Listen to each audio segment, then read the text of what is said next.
the air thick with gunpowder, the street a blur of motion. A symphony of shouts and thunderous reports echoes through the dusty canyon of storefronts. Three figures, almost mythical in their quick, decisive movements, confront a group of men, silhouetted against the harsh Arizona sun.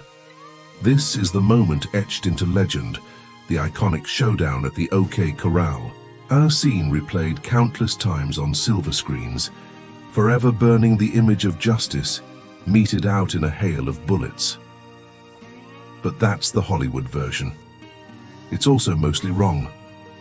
In this video, we will dismantle the romanticized facade of the OK Corral gunfight, comparing the cinematic spectacle with witness testimony, court records, and newspaper reports from the era. We will reconstruct, piece by agonizing piece, what truly transpired between Wyatt Earp, Doc Holliday, and the Cowboys. In the end, you will see why no one can truly agree on who was in the right, or if right even existed in that lawless land. Tombstone, Arizona, in the late 19th century, was a town built on silver, greed, and the promise of a quick fortune. It was a place where fortunes were made and lives were cheap, a volatile boomtown where mining wealth, political ambition, and raw lawlessness collided in a dangerous dance. The dusty streets hummed with prospectors, gamblers, prostitutes, and outlaws, all drawn by the siren song of riches. It was a powder keg, waiting for a spark. Into this combustible environment stepped the key figures, their real-life complexities often stripped away by the glare of heroic glamour. Wyatt Earp, a man of ambition, not always on the right side of the law himself, arrived in Tombstone seeking opportunity. Some saw a hero, a stern upholder of order. Others, particularly those who crossed him, saw a calculating opportunist hungry for power and profit, with a past as murky as the mining claims. Then there was Doc Holliday, a gambler, a killer, and a lung-scarred dentist who coughed blood between gunfights. Haunted by tuberculosis, he lived with a reckless abandon, his loyalty to Wyatt fierce, his temper legendary. His sharp wit was as deadly as the derringer he carried, making him a formidable, if unpredictable, ally.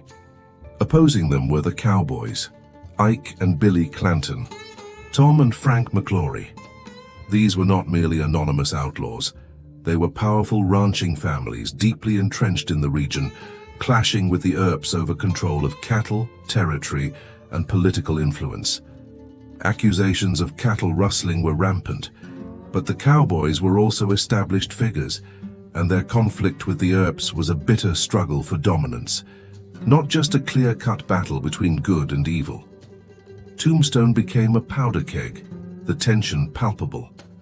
Every cattle theft, every insult, every perceived slight fueled the growing animosity between the Earp faction and the Cowboys.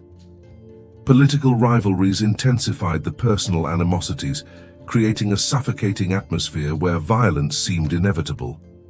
The town was waiting for an explosion. The night before the shooting, the fuse was lit. Ike Clanton, fueled by whiskey and rage, publicly threatened to kill the Earps and Holliday. He promised blood on the streets by morning, a vow made in a drunken stupor, yet one that would echo chillingly true, a promise he would live to regret, or perhaps survive to manipulate. Before we continue, subscribe to the channel and tell us in the comments where you are watching from. The morning of October 26th dawned tense, cloaked in a fragile peace that felt ready to shatter with the slightest tremor. Ike Clanton, sobered by the cold light of day, but still simmering with resentment, was seen on the streets, his earlier threat still hanging heavy in the air. The Earps, attempting to assert authority and perhaps preempt the promised violence, began disarming Cowboys they encountered. Virgil Earp, as city marshal, confiscated a revolver from Frank McClory and a rifle from Tom McClory. This act, intended to enforce the city ordinance against carrying firearms in town, only served to fan the flames of animosity, pushing both sides closer to an irreversible confrontation. The Cowboys felt humiliated, their pride wounded, and their sense of injustice festered. Near the OK Corral, a livery stable that would forever be etched into history, the Clantons and McClorys regrouped, rearmed, their anger boiling over. They claimed they intended to leave town, to gather their wagons and depart, but their actions suggested otherwise. Frank McClory retrieved his pistol from the Grand Hotel, defying the marshal's earlier disarmament. Billy Clanton, too young and hot-headed, was also armed. Was it a genuine attempt to depart, a desperate stand against perceived harassment, or a deliberate lure, a trap set for the Earps? The historical accounts remain murky, a testament to the conflicting narratives born from that fateful day. Hollywood paints a clear picture: Wyatt Earp, the stoic lawman, and his loyal allies, Doc Holliday and his brothers, facing down a gang of unambiguous villains. The cinematic version often depicts a heroic advance, a clear demand for surrender, and then a righteous shootout initiated by the outlaws. It's a clean, morally unambiguous narrative, designed for dramatic effect. But that's not what one key witness said, and here is where the story stops making sense, diverging sharply from the carefully constructed myth. Eyewitness accounts from the preliminary hearing given under oath painted a far more chaotic and ambiguous scene, riddled with contradictions and self-serving omissions. Then, the first shot. But who fired it? Accounts vary wildly, each witness offering a different perspective, often colored by their loyalties or fears. Some said Billy Clanton, young and impulsive, drew first. Others claimed it was Tom McClory or even Frank. The Earps naturally claimed self-defense, asserting that the Cowboys made a move for their weapons, leaving them no choice but to respond. The Cowboys, or what remained of their faction, alleged murder, a cold-blooded ambush by the Earps and Holliday. The chaos, the speed, the sheer confusion of the moment, compressed into a mere 30 seconds, made a definitive answer impossible. Then, as now. When the smoke cleared, settling over the dusty ground near the OK Corral, 3 lay dead or mortally wounded. Billy Clanton, Tom McClory, and Frank McClory had fallen. The Earps and Holliday, though wounded, stood victorious. Virgil Earp suffered a gunshot wound to the leg, Morgan Earp was shot through both shoulders, and Doc Holliday was grazed on the hip. Wyatt Earp miraculously emerged unscathed. But was it victory or a blood-stained path to further conflict? The bodies of the Cowboys lay testament to the brutal efficiency of the Earps' response, but their deaths would not bring peace to Tombstone. Ike Clanton, who had bellowed threats the night before, miraculously escaped the scene unharmed, fleeing the rapid exchange of gunfire.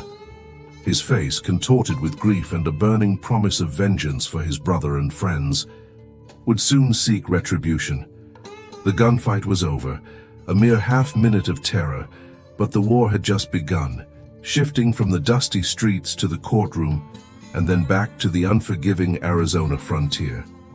Ike Clanton wasted no time. He filed murder charges against Wyatt Earp, Virgil Earp, Morgan Earp, and Doc Holliday. The preliminary hearing, held before Justice Wells Spicer, became a theatrical battle. Every witness account a weapon, every word a potential lie. The courtroom was packed, reflecting a town deeply divided. Witnesses for the prosecution painted the Earps as cold-blooded killers ambushing unarmed men. They described the Cowboys as attempting to leave town, their hands raised in surrender, only to be cut down without mercy.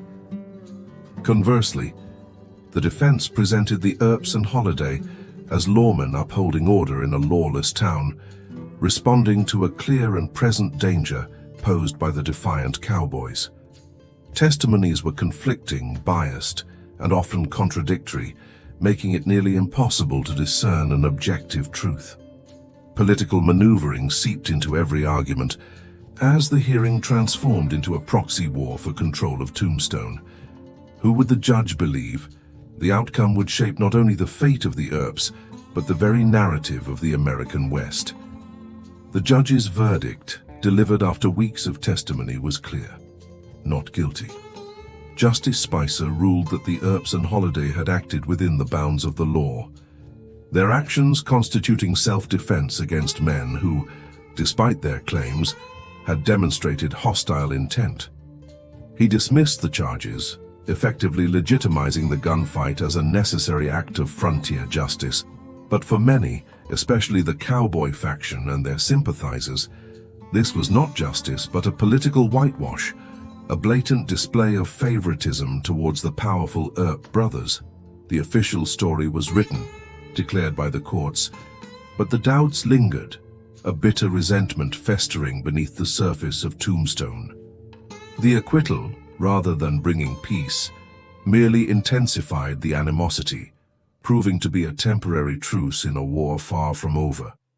The acquittal did not bring peace. Instead, it ignited a new, more personal chapter of violence.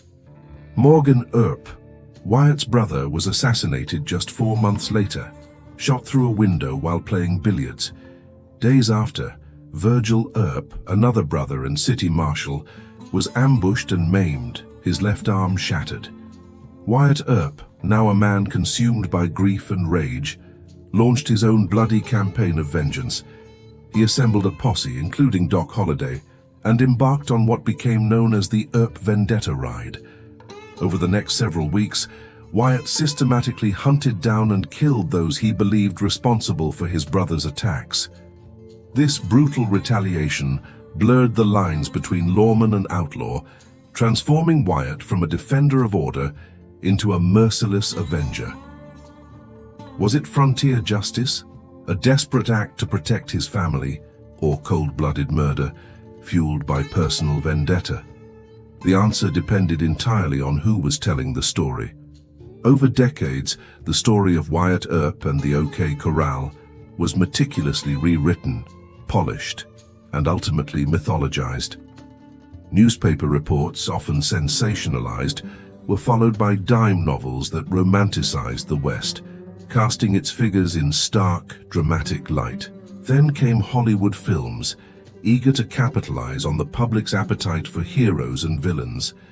These narratives consistently portrayed Wyatt Earp as the incorruptible lawman, a beacon of order in a chaotic frontier, bravely facing down a gang of unambiguous outlaws. The messy, complicated truth, the Earps' own questionable pasts, the political rivalries, the conflicting testimonies, the ambiguity of who fired first, was selectively forgotten or conveniently omitted. Hollywood needed heroes, and the court in Tombstone only needed a legal excuse for its verdict. The legend of Wyatt Earp was born, obscuring the nuanced, often morally gray reality of the events. No single witness saw everything that transpired during those 30 chaotic seconds. Every account, every testimony, was colored by personal perspective, loyalty, or fear. What we have today is not a definitive truth, but a tapestry woven from competing stories, each with its own agenda and biases. The impossibility of a definitive answer ensures that the OK Corral gunfight remains an enduring mystery, a historical puzzle that refuses to calm down even 140 years later. Historians continue to debate, re-examine and reinterpret the limited evidence, proving that the allure of this pivotal moment in Western history is as potent as ever. Was this justice, a necessary act to tame a lawless frontier, or an execution that needed a heroic story to justify it? The OK Corral remains a mirror, reflecting our enduring desire for clear heroes and villains in a world that rarely offers them. It serves as a powerful reminder that history, particularly the dramatic chapters, is often more complex, more human, and far less black and white than the legends we choose to believe.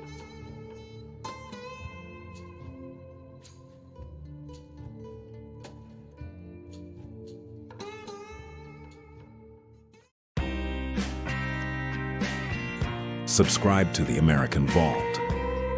Turn on the notifications. Because in a world of shadows, the only thing more dangerous than the truth is not knowing it at all. See you in the next file.